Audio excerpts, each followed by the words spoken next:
Hello friends, welcome to my YouTube channel Webinex Technology. आज ये होने जा रहा है हमारा 19th वीडियो नेक्स्ट.जेएस ट्यूटोरियल सीरीज का और हमारा आज का टॉपिक है how to use effect hook in Next JS. So let's get started. So previous video हमने देखा था कि हमने यूज स्टेट को की इम्प्लीमेंटेशन समझी थी कि यूज स्टेट हुक हम कैसे यूज कर सकते हैं हम नेक्स्ट.जेएस के अंदर, और एक हमने सिंपल काउंटर एप्लीकेशन का एग्जांपल देखा था। सो जब मैं इंक्रीमेंट पे क्लिक कर रहा था सो मेरे काउंट इंक्रीज हो रहा था, और हमने ये देखा था कि अगर हमें हमारे हुक्स रिएक्ट हुक्स यूज़ करने हैं नेक्स्ट.जेएस के अंदर, लाइक यूज स्टेट और कोई भी दूसरा हुक, तो हमें जिस कंपोनेंट में हम लाइक इस यूज स्टेट या हुक्स को यूज़ करेंगे हमें उस कंपोनेंट को क्लाइंट कंपोनेंट बनाना पड़ेगा। और इसलिए हमने लाइक हमारे ये होम कंपोनेंट को यूज़ क्लाइंट डिक्लेयर करा था, और देन हमने कुछ इस तरीके से स्टेट को डिक्लेयर करा था। देन हम बटन के क्लिक पे हमारी हैंडल क्लिक पर हमारी स्टेट को अपडेट कर रहे थे।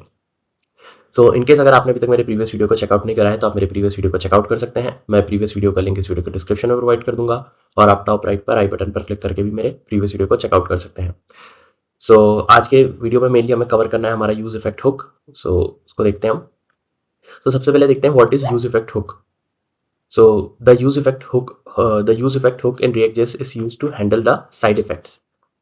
तो जो हमारा यूज इफेक्ट हुक होता है उसको हम यूज़ करते हैं साइड इफ़ेक्ट्स को हैंडल करने के लिए। अब साइड इफ़ेक्ट क्या हो सकते हैं, लाइक कि हमें डेटा फैच करना है, हमारी डोम को अपडेट करना है। सो इस तरीके के जो डेटा फैचिंग और ये सब इफ़ेक्ट्स को होंगे, सो ये हमारे साइड इफ़ेक्ट्स को होते हैं। और अगर हमें फंक्शनल कंपोनेंट के अंदर ये सब डेटा फैच करना है, डोम को अपडेट करना है, तो ये सारी चीज़ें हम यूज़ इफ़ेक्ट के अंदर कर सकते हैं। Second point is this hook runs on every render, but there is also a way of using a dependency array which we can control the effect of rendering. अब यूज इफेक्ट के अंदर ये जो यूज इफेक्ट हुक होता है हर एक render पे run होगा। तो जब भी हमारा रेंडर ट्रिगर होगा वाया एनी रीलोड और एनी इवेंट और एनीथिंग, सो हमारा ये हुक यूज इफेक्ट का हुक रेंडर होगा हर बार। ये चीज़ ये एंश्योर करता है। बट अगर हमें लाइक हमारे जो यूज इफेक्ट हुक है उसे हर बार रेंडर नहीं कराना है, तो हमारे पास एक ऑप्शन होता है डिपेंडेंसी अरे। और डिपेंडेंसी अरे का मतलब क्या होगा कि हम उसमें कुछ ऐसा पैरामीटर पास कर देंगे कि बेस्ड ऑन पैरामीटर, अगर उस पैरामीटर में चेंज होता है तो ही हमारा यूज इफेक्ट रन होगा, अदरवाइज वो यूज इफेक्ट रन नहीं होगा। तो इस तरीके से देन ये इसका सिंटेक्स इस तरीके से होता है हमारा यूज इफेक्ट, और इसके अंदर हम एक फंक्शन पास करते हैं और यहाँ पर हम हमारा साइड इफेक्ट का लॉजिक लिखते हैं, और देन क्लीन अप एक लॉजिक होता है रिटर्न के अंदर, और ये डिपेंडेंसी पैरामीटर्स हम पास कर सकते हैं। सो इस तरीके से इसका कुछ सिंटेक्स होता है। देन सिंटेक्स के अंदर हमने देखा कि एक इफेक्ट फंक्शन होता है। So there is this is where your side effect code runs. So अगर हम सिंटेक्स में देखें, सो हमारा ये जो लॉजिक है वो ये वाला इफेक्ट वाला पार्ट होगा जहाँ पे हम हमारा सारा लॉजिक लिखेंगे।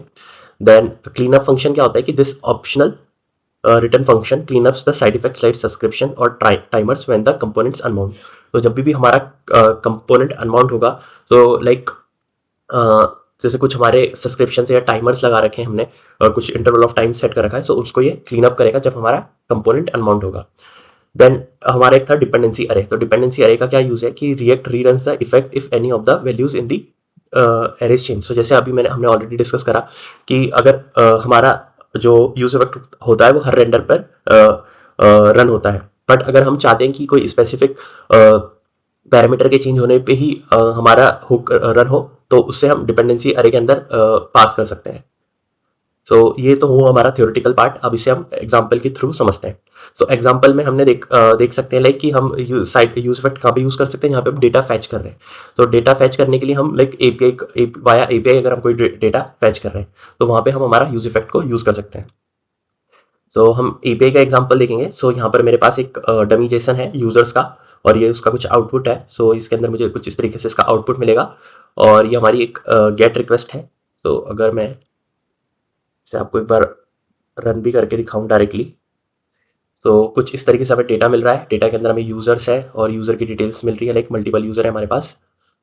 तो और अराउंड हमारे पास 30 यूजर का डेटा है, ये ID 30 है। सो 1 से लेके 30 हमारे पास ये 30 यूजर्स का डेटा है इसके अंदर। सो इस एपीआई को हम आज यूज इफेक्ट की हेल्प से इंटीग्रेट करेंगे। सो यहाँ पे मैं इसी कोड में मैं थोड़े चेंजेस कर लूँगा, लाइक कैसे कि मैं यहीं पे एक यूज़ इफेक्ट को क्रिएट कर लूँगा। सो यूज़ इफेक्ट का सिंटैक्स होता है हमारा यूज़ इफेक्ट, और ये मैं एंटर करूँगा। सो ये मेरा ऑटोमेटिक इंपोर्ट हो गया है। आप यहाँ पे देख सकते हैं कि मेरा import use effect from react. और मैं एक बार फिर से रिपीट करना चाहूँगा कि रिएक्ट के अगर हम कोई भी हुक्स यूज़ कर रहे हैं, सो वो हम सिर्फ क्लाइंट कंपोनेंट के अंदर ही यूज़ कर सकते हैं। और इसका सिंटैक्स क्या है, इसके अंदर एक इफेक्ट फंक्शन होता है इस तरीके से। देन अगर अब मैं और एक हमारा यहाँ पे हम एपीआई को कॉल करते हैं। सो मैं एक फंक्शन क्रिएट कर लेता हूँ। लेट्स से कि मैं यहाँ पे एक फैच डेटा फंक्शन बना लेता हूँ। तो मैं इसके अंदर एक फंक्शन क्रिएट कर लूँगा जिसमें हम एपीआई कॉलिंग का लॉजिक लिखेंगे, कॉन्स्ट फैच डेटा। और ये सिंपल एक एरो फंक्शन बना लिया है। और हम फैच एपीआई की हेल्प से हमारी एपीआई कॉल कर लेंगे फैच। और इसके अंदर हम हमारा सबसे पहला पैरामीटर होता है हमारा यूआरएल, और सेकंड होता है हमारा बॉडी या इसके ऑप्शंस। तो फैच, और यहाँ पे जो मेरा यूआरएल है, एपीआई यूआरएल क्या है, मेरा एपीआई यूआरएल ये है। तो मैं इसको एज इट इज कॉपी करूँगा, यहाँ पे पेस्ट कर दूंगा। अब ये जो फैच होता है वो हमें रिटर्न करता है एक प्रॉमिस। सो अगर मैं फैच देखूँ, इसको एक बार होवर करके इसकी वो देखूँ, तो ये हमें रिस्पॉन्स में प्रॉमिस रिटर्न करता है। तो प्रॉमिस रिटर्न कर रहा है, तो प्रॉमिस का हमें करना होगा अवेट अवेट। और अगर जैसे ही मैं अवेट यूज़ कर रहा हूँ, सो अवेट कीवर्ड हम सिर्फ एसिंक फंक्शन के अंदर ही यूज़ कर सकते हैं। सो यही मुझे एरर आ रही है, await expressions are only allowed within async function at the top levels of modules. तो मुझे इस फंक्शन को एसिंक क्रिएट करना होगा।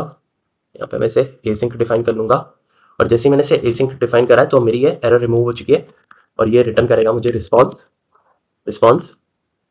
और ये जो मेरा रिस्पॉन्स होता है वो होता है रिस्पॉन्स को मुझे इसे जेसन में कन्वर्ट करना पड़ेगा। सो मैं यहाँ पे एक वेरिएबल ले लूँगा, कॉन्स्ट रिजल्ट, और रिजल्ट मैं कर लूँगा रिस्पॉन्स डॉट जेसन के अंदर। और ये जो जेसन होता है ये भी हमारा प्रॉमिस रिटर्न करता है। सो आप देख सकते हैं यहाँ पर प्रॉमिस ये रिटर्न कर रहा है। तो मैं इसे इसका भी मुझे करना पड़ेगा अवेट। तो मैं आपको बताना चाहूँगा कि मैंने ऑलरेडी एसिंक अवेट पर एक सेपरेट डिटेल्ड वीडियो क्रिएट कर रखा है। सो इनकेस अगर आपको कोई भी डाउट होता है इसके अंदर, तो आप मेरे एसिंक अवेट वाले वीडियो को चेकआउट कर सकते हैं। मैं एसिंक अवेट वाले वीडियो का लिंक इस वीडियो के डिस्क्रिप्शन में प्रोवाइड कर दूंगा, और आप टॉप राइट पर आई बटन पर क्लिक करके भी मेरे प्रीवियस वीडियो को लाइक जो मैंने एसिंक अवेट पर क्रिएट करा है वो आप उसे चेकआउट कर सकते हैं। और इसे मैं जस्ट एक बार कंसोल करवा लूँगा, एक बार रिजल्ट, देन देखते हैं कि हमें हमारा जो रिस्पॉन्स है वो मिल रहा है या नहीं। सो इसे मैंने कंसोल करा लिया है। सो मैंने मेरे फैच डेटा फंक्शन को डिफाइन कर लिया है। अब इसकी बस मुझे कॉलिंग करनी होगी। सो मैं इसको कॉल भी यहीं पर कर लूँगा, फैच डेटा। तो इस तरीके से इसकी हमने कॉलिंग कर ली है। देन एक बार मैं कंट्रोल एस सेव करता हूँ, सेव, और ये हमारा सक्सेसफुली कंपाइल हो चुका है। सो अगर मैं एक बार अपनी ऐप पर आता हूँ और मैं इंस्पेक्ट ओपन करके कंसोल पे जाता हूँ, तो मुझे यहाँ पे मैं देखूँ, सो मुझे यहाँ पे एक ऑब्जेक्ट मिल रहा है। तो इन केस अगर मैं इसे एक बार रिलोड करता हूँ, फिर से रिलोड करता हूँ और इसे रिफ्रेश करते हैं हम एक बार, एम्प्टी कैश हार्ड रिलोड। सो अब आप देख सकते हैं मुझे यहाँ पर एक जेसन का अरे मिल रहा है, और अरे में देखूँ मैं, सो जेसन अरे है, और इसमें मेरे पास 30 ऑब्जेक्ट्स मुझे मिल रहे हैं। तो यूज़र्स का डेटा जो मुझे चाहिए था, लाइक जो यहाँ पे था हमें, वो डेटा हमें एज इट इज़ मिल रहा है, लाइक यूज़र्स हो गया। देन अगर हम इसमें लास्ट में स्क्रॉल करें, सो टोटल, स्किप, लिमिट, ये 3 पैरामीटर्स भी हमें एज इट इज़ मिल रहे हैं। तो अगर मैं एक बार इसे क्लोज करूँ यूज़र्स को, सो आप देख सकते हैं लिमिट, स्किप, टोटल, और हमारा यूज़र्स जो है वो मुझे मिल रहा है एज इट इज़। टोटल भी मेरा 208 है। सो जो वैल्यूज़ हमें एपीआई से मिल रही थी वो एज इट इज़ हमें मिल रही है। तो इस तरीके से हम यूज इफेक्ट की हेल्प से हमारे डेटा को फैच कर सकते हैं नेक्स्ट.जेएस के अंदर। सो अगर हमें नीड पड़ती यूज इफेक्ट हुक की नेक्स्ट.जेएस के अंदर, सो हम इस तरीके से यूज इफेक्ट को यूज़ कर सकते हैं। देन एक चीज़ हमने ये देखी थी कि अभी अगर मैं करूँ, सो इन केस आपको अगर मैं इसे रिलोड करता हूँ, सो मेरा ये मुझे एपीआई का डेटा मिल रहा है। सो आपको ये लॉग मेरा यहाँ पे मिल रहा है। सो इन केस अगर अब मैं इंक्रीमेंट पे क्लिक करूँ, सो क्या मुझे मेरा डेटा मिलना चाहिए, कॉल होना चाहिए? सो एक बार हम क्लिक करके देखते हैं।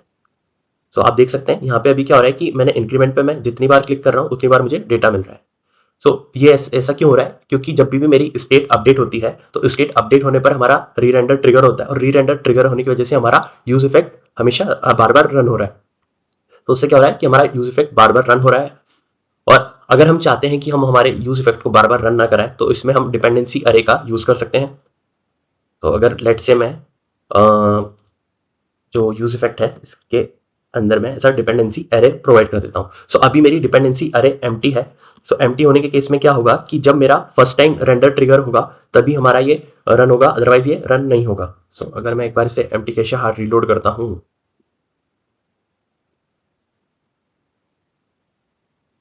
तो आप देख सकते हैं कि मुझे डेटा मिल रहा है जो मुझे चाहिए था। सो ये फर्स्ट टाइम रेंडर पे मुझे डेटा देगा, बट अब जब भी मैं इंक्रीमेंट करूंगा तो ये री रेंडर ट्रिगर हो रहा होगा, बट मुझे यहाँ पर डेटा या मेरी एपीआई कॉल नहीं होगी। वो इसलिए नहीं होगी यूज इफेक्ट क्योंकि हमारा रन नहीं होगा, और वो रन इसलिए नहीं होगा क्योंकि हमने यहाँ पे जो डिपेंडेंसी एरे है उसे एम्प्टी प्रोवाइड कर रखा है। सो एम्प्टी मीन्स कि ये किसी पे डिपेंडेंट नहीं है, और डिपेंडेंट नहीं है तो ये हमने एम्प्टी प्रोवाइड कर रखी है, जिसकी वजह से ये सिर्फ जब इनिशियल रेंडर होगा तो ही हमारा यूज इफेक्ट रन होगा। उसके बाद किसी भी री रेंडर ट्रिगर होने की वजह से ये रीरन नहीं होगा। और अगर हम चाहते हैं कि हमारे किसी स्पेसिफिक कुछ रेंडर होने पे ये रन हो, किसी पैरामीटर के चेंज होने पे रन हो हमारा हुक, तो हम वो भी कर सकते हैं। सो मैं क्या करता हूँ कि अगर मेरा इंक्रीमेंट का काउंट चेंज होता है तो मुझे मेरी एपीआई कॉल हो और मुझे डेटा मिले। सो मैं यहाँ पे क्या कर सकता हूँ, मैं यहाँ पे पास कर सकता हूँ कि अगर मेरा करंट स्टेट काउंट अगर चेंज होगा तो मुझे मेरा ये यूज फैक्टर रन होना चाहिए और मुझे कंसोल यहाँ पे मिलना चाहिए। सो मैं इसे एम्प्टी कैशे हार्ड रीलोड करता हूँ। सो मैं फिर से एक बार आपको दिखाता हूँ एम्प्टी कैशे हार्ड रीलोड करके। तो ये मेरा इनिशियल रेंडर हुआ है। अब मेरी स्टेट 0 है करंट पे, और मैं इसे क्लियर भी कर देता हूँ। तो अब क्या होना चाहिए, जैसे मैं इंक्रीमेंट पे क्लिक करूँ तो मुझे मेरा यहाँ पे कंसोल मिलना चाहिए जो कि मेरा रिजल्ट है। तो ये मुझे मेरा रिजल्ट मिल रहा है अगेन, मुझे मेरा रिजल्ट मिल रहा है अगेन, मुझे मेरा रिजल्ट मिल रहा है। तो इस तरीके से हम डिपेंडेंसी अरे का यूज कर सकते हैं। सो हम हमारे यूज इफेक्ट को बता सकते हैं कि आप की यूज इफेक्ट हमारा इस पैरामीटर पे डिपेंडेंट है, और जब भी ये चेंज होगा तो यूज इफेक्ट को रीरन होना है।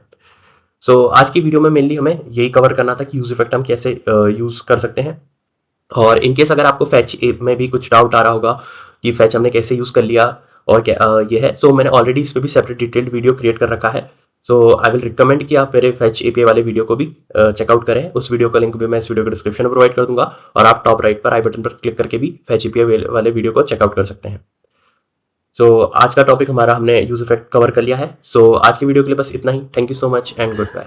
अगर आपको ये मेरा वीडियो अच्छा लगा तो please like this video and subscribe to my channel. Thank you.